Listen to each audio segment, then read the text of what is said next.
I want to thank each of you for joining us today. Frost & Sullivan recognizes that the solutions being covered could be of great value to you, so SmartOrg will stay on for a few minutes now to demonstrate the best practices presented in this e-broadcast. This demo may inspire some improvements within your own organization, so please stay on for this informative discussion. I also want to thank our audience and panelists for their active participation, and I do recommend that you stay with us. I'm going to turn it over now to David Matheson, co-founder, president, and CEO at SmartOrg. So, David, can you take us through the demo? Yes, of course. I want to talk about the formulation and reformulation stage, give some more examples of that, how that works, and also a platform called Portfolio Navigator that really helps innovation partners in managing this complex or confusing area of formulation and reformulation. And I kind of picked this in a way. I'm delighted that the polling question showed that formulation was the #1 area for improvement. So this is really directly responsive to the major concern. So what we're going to talk about is this formulation and reformulation part here. And I've got a little example here that I made up to show how this kind of works. So here's an ideation phase result. Solar Stuff Corporation and T-Wares Inc. Have this idea of making a solar kettle. They want to boil water in seconds without using electric power, a nice, elegant design, and they think it has strong appeal to the green movement. And so they get this far. They have strong champions. There's a tea aficionado in Solar Stuff who really wants to make this happen, and T-Wares is trying to get into technology, and so they're really committed to making this go. And so they start running down and start with their first designs and so on, and they pretty quickly come to a clash. That is, there's a conflict between the elegant design envisioned by T-Ware on the left and what's really required from an engineering perspective to get the boiling efficiency, which is an ugly teapot with a giant solar array on it. So what are they going to do? And there's a natural tendency in this sort of situation to think this is just kind of conflict and you need to power through or apply power or escalate or something like that to get this going. But in the formulate phase, you take a sort of different approach. I find that many conflicts like this are actually a symptom of different assumptions that are unspoken about many things, but in particular about what the decisions are that need to be made, what the trade-offs need to be made, and so on. And so typically in a kind of workshop setting, although not necessarily, the key issue is how do you get people talking about their different decisions and the different choices they have. And here's an example from Portfolio Navigator. It's a web-based platform that helps manage this whole process. And you can see there's a format called a strategy table here in the middle where the orange and blue bar are. The gray bar at the top is showing you some major customers that they have. And so T-Ware, of course, is implicitly thinking of the tea aficionado, and Solar Stuff is implicitly thinking of the solar enthusiast, and they're trying to drive towards the design of those folks. But the fact is it's a choice in this new business about what segments or what customers they're really going to go for. And if you start to unpack that, you realize that the companies are making different assumptions about the channel. T-Ware wants to send to the high-end tea shops, and Solar Stuff wants to sell on the whole Earth catalog 2.0 out on the Internet. And as they discuss this, maybe Solar Stuff starts to realize that the Internet sale is probably not really a coherent business strategy in a way for this, as well as T-Ware may be loosening up that the tea aficionado may or may not be the best target. There's some features priority, elegant design, fast boiling. That's a decision, again, but helping the strategy table helps people become aware of that. And then there's a price point, whether you're paying a premium for this beautiful pot or a sort of parity price for other kind of solar technologies. So the step of getting people to talk about their decisions, getting them recorded, and then integrating them, which I've shown here in the rows, T-Ware had an assumption about a sort of momentum strategy that they wanted to do, and Solar Stuff had a different momentum strategy. And the good news is they ran into conflict early and were able to surface that as a choice. So part of the thing in the formulation phase is to understand those choices and how you're going to learn or come to understand what is really the winning strategy and it's almost never one of the ones that one of the partners starts up. Now, in order to make this work, you need some kind of objective framework for understanding value, because at the end of the day, this is going to be a business decision, and the implications for the economics are pretty important. And so this is a technology called a value map, these sort of bubbles and arrows, and it says that they're going to be looking at picking things based on some kind of project value, which is a function of timing, investment, probability of success, and contribution if successful.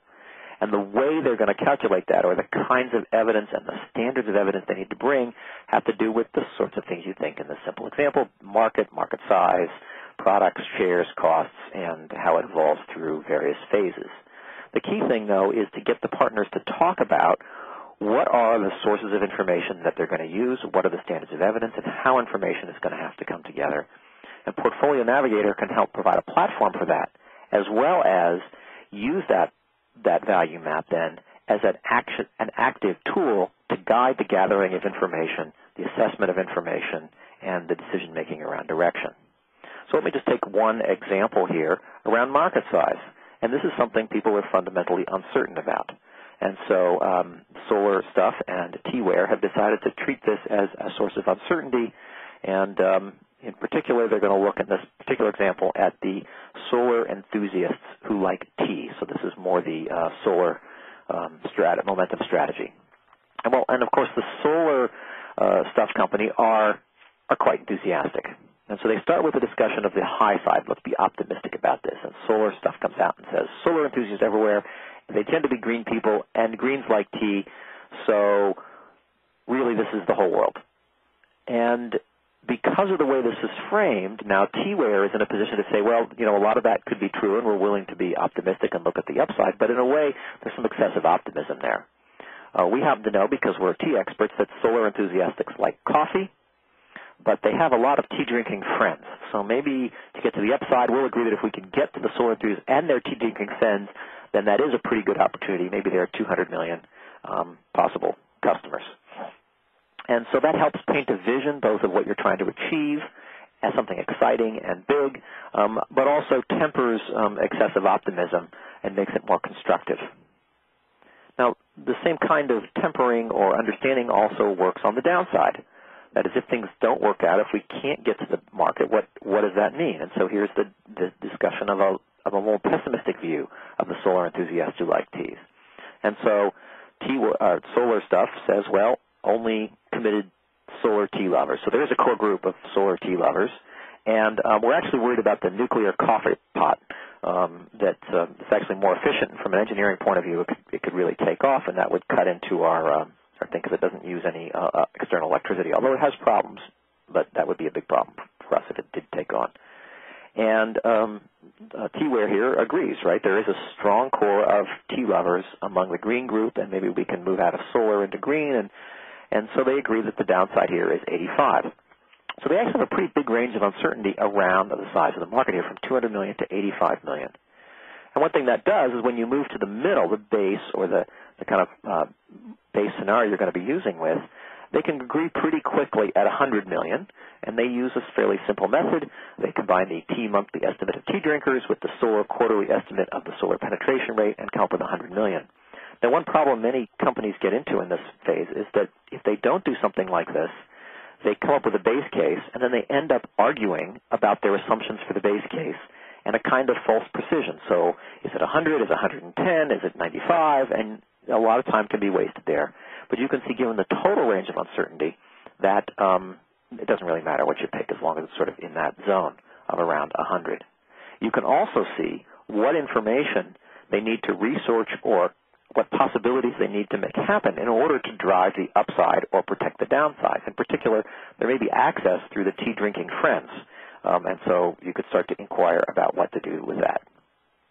Now, in Portfolio Navigator, it helps you through this process by providing here a platform for analysis that's available to the various participants. And here you can see the range of uncertainty for the market size from 85, 100, 200, some basis of assessment on the workshop results, and who made the various changes, so you can track and keep understand where the information comes from. And the Portfolio Navigator converts that template into a list of all the factors, whether they be ranges or constants or whatever you need to do. to make that work. Now, Portfolio Navigator will also drive the analysis. So if you do take this base case and assume that the 100 occurs and all the other base values happen there, it produces a life cycle NPV. So you can see here is your cash flow as you have to invest in this product, and there's the launch, and then it starts to generate revenue, ramps up, product life, and product decline for an NPV of $17.61 million. Of course, we know that $17.61 million is not going to happen. And the interesting question is what drives this value? What makes it go up and what makes it go down? And this is a different kind of analysis called a tornado diagram that helps people focus on the uncertainty here. The factors in the value map run down the left, and the scale of NPV is across the top. And so in the middle here, we have the 17.61. That's the vertical line that occurs when all these factors have their middle value. Now, if you move the base product market size to 85, the bottom end of the range, the value goes to about 15. But if the market size goes up to 200, you can see this gets to be a 45 million NPV idea. And you can also see that that is by far the largest uncertainty here. There are other areas around, say, the margin of the product in the SolarWare strategy, or the exact share they get, that just, while they're uncertain, they matter less at this point in the development. So the formulation and the learning plan needs to focus on how do you drive that upside. And that, if you can achieve that upside, it actually takes what's a fairly mediocre idea into a much more exciting one. Going back to the range of uncertainty, those solar enthusiast friends, there's a broader community out here, and how do we reach those people, and who are they? Now, you can also analyze, and in this case they did, we analyzed the strategy of the T-Ware, and that's here shown in orange. And on the face of it, a couple things come out, is that the T-Ware strategy isn't as good, primarily because the market is too small. But if you look at the big uncertainty in theirs, it is that margin. And so how do you get that margin, thinking about going after this other kind of segments? And one way of looking at that is where do you sell, where people expect to pay that sort of thing, something T-Ware is very good at. And so this analysis and this process has helped people focus on the questions that are going to really drive the upside. And so here's some incubation activities, some things they need to work on the proof for. So what users care about time to boil, and how many of them are there, and where are they? And that was essentially the original conflict. But other questions come out is where can we reach the largest group? Where do these friends actually buy? And what are the price expectations in those channels? So maybe we should go to a channel where people do expect premium pricing. And then finally, can we find a technical approach to faster boil times with smaller solar arrays? So this now becomes the learning plan and the key proof points to drive forward the incubation. During the incubation, we have some findings.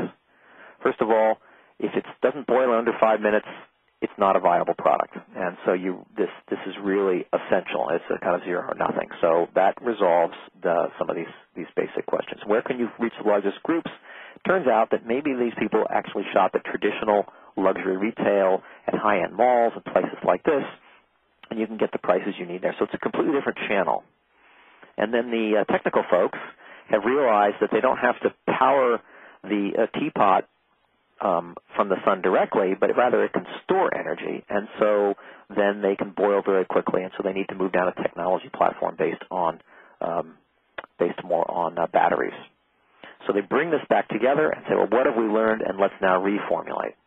Well, they've learned a couple things. Looking at the updated strategy table, there are some additional decisions. The method that the thing is going to be used, part of the experience. Tea-ware was really implicitly assuming that people liked the lengthy boiling experience while they talked about how great their tea was going to be. Solar stuff was put in the sun, it boils fast. And the new one is it lives in the sun, and then when you need it, you pull it in and use the stored power to boil it. The technology assumptions were the solar arrays, and now they've added this battery idea. And they've also, through their work in the incubation, changed their target customer to the busy tea drinker. They're thinking about selling in luxury retail, and they want to go for a more utilitarian design and get that premium pricing. And so that's kind of how the formulation, reformulation works, and how Portfolio Navigator can help make it happen. So coming to this new strategy and real alignment around it, it's time to celebrate and, of course, develop the next proof points, because what you can expect is that it's formulation and reformulation, and being mindful and intentional about what you learn and what decisions you're really trying to inform is essential to taking an opportunity, driving it forward, winning an executive sport, and making it a big success. So I've showed you now how Portfolio Navigator is an essential tool in successful formulation and reformulation. Leo, back to you. Oh, thanks a lot, David. That was a really awesome demonstration, but your work is not done because we have some questions for you. And the first one is, what are the typical decisions that need to be addressed in a partnership on the strategy table? Oh, that's a great question, and I think the first thing to say is that the key to this is finding the decisions that matter to you. What are the choice points that are really going to define your direction and are really going to clarify how to make your idea really, really big? But typically they fall into some categories. So usually channel is a big issue, and often one that people don't realize. Companies will make assumptions about the channel based on their historical success, and often putting that on the table as an explicit one is good. The target customer, another area where people make a lot of assumptions, and getting clear and refined around that is good. Most innovators often start with, well, we're going to be everything to everybody, and understand the segmentation is good. There's usually something about technology or method, you might say, of supporting it, sort of illustrated here with this battery complexity in the case I just gave. And finally, there's often one around the business model, that is, how you get paid. Is it a service model, or is it a straightforward purchase model? It wasn't illustrated in my example, but those four are pretty common to think about, and when you look for the decision areas that really matter in your partnership. Excellent. But who provides the information behind the ranges? That's another question we've had here. Yeah. Well, so the key is that the information comes from or is owned by the folks who are actually doing the project. So it typically comes out of discussions. And yet those discussions need to be informed by real quality research and information. So typically the sources start with fairly high-level secondary research kinds of sources, and people's perspectives and opinions about what could change things in the future. Then as you research further the topics that are at the top of the Trinity diagram, you start to develop much more specific and primary knowledge around the key questions. And you do it in the context of the partnership and of the plan. So the information is much more readily owned by folks, and you end up with a kind of open environment, or maybe a sense of inquiry where you're really working together to figure out what is going to make this thing great. Rich may have some additional comments on that, because he's experienced this quite a bit on both these questions about the information and the typical decisions. I think you did a great job describing that. It's really, the formulate stage is really what are the key decisions that the team is facing now that really affect the business model and affect the viability of the strategy. And so I think even though the process generates a lot of different things that can go into the strategy table, it also winnows it down as quickly as possible to those 6 to 8 to 10 things, choice point areas that really are the critical decisions at this point in the business. Okay. But how do you guys track when the vision or the information changes? How's that done? Well, so Portfolio Navigator is a web-based tool, and as information changes, it's pretty easy to put it in and do comparisons among the evaluations, look at alternative strategies. So in terms of the kind of technical element of this, the Portfolio Navigator platform is really, really helpful. But it also has to be used in the context, I think, of managerial meetings and a process, and I think Rich talked about this in his original remarks about the importance of really being with your customer, with your partner, and working through the tough issues. And so the Portfolio Navigator gives you a kind of dashboard for that to help drive those conversations and to keep the partnership on the topics that really matter and sort of out of the weeds. Rich, did you want to add anything to that? You can update real time. I think we tend to update when we're coming up to major checkpoints in the life cycle, or if you're in the middle of a phase and you've received a key part of learning has not been proven. So you've disproved something that really is fundamental. Then you can sort of call to reformulate at any point. So it's sort of either major checkpoint driven or event based if it's something really significant. And I think one of the important things about the learning plan and the formulate reformulate thinking is that the core leadership team is always has their eyes on the ball, so to speak, about what are the things that are really important for this business to go forward as we've designed it to. And so they're quicker to see things that really aren't shaping up. You get a negative proof quicker in many cases than you get your ultimate proof, which is success in the market. But that getting a negative proof early allows the team time to adjust and utilize the resources and investments effectively in the near term to make the adjustments. Okay. Well, on behalf of Frost & Sullivan, I want to thank David and also Rich for agreeing to join us for this additional time. It was a very interesting and useful demo, and based on the number of questions we've had, it seems that our audience also agrees with that. So thanks again, everybody. This is Leo O'Connor with Frost & Sullivan signing off.